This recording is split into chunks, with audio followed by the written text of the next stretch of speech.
NDP leader Andrea Horwath rode her election bus in Brantford this afternoon, energizing her supporters for the final campaign push. We are tired of Conservative cuts!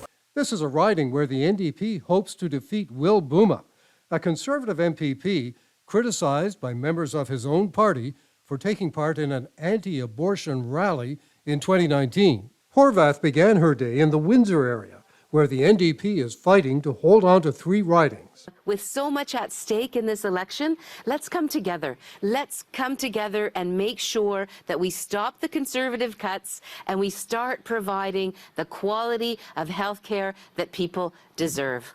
They're battling the Ford government's success this year in announcing a $5 billion electric vehicle battery plant for the region, with 2,500 jobs.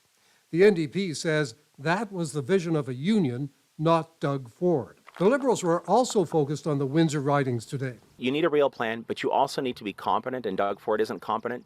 They accused the Ford government of mismanaging an opportunity to get another $2.5 billion factory. I think everybody here read and learned with great disappointment the news that LG Chem would no longer be interested in investing in building a facility here.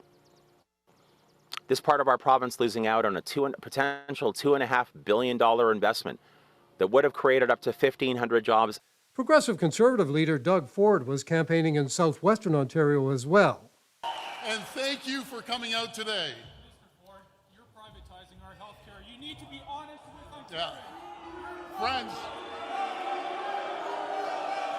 And despite a health care protester who was removed from the stage, he said his government will create jobs. Yes to tens of thousands of new jobs as we build electric vehicles right here in Ontario. Yes to creating jobs with a future of clean steel in Hamilton and Sault Ste. Marie. Green Party leader Mike Schreiner had a virtual panel with young candidates from the party. If elected, I would be Ontario's youngest candidate at 18 and the first openly autistic MPP. Schreiner says the province needs young people in the legislature. It is absolutely critical that we have young MPPs at Queen's Park to bring a youth voice to the decision-making table. The outcome in some of these ridings could make a big difference in the next legislature. The Conservatives are expecting an overall victory.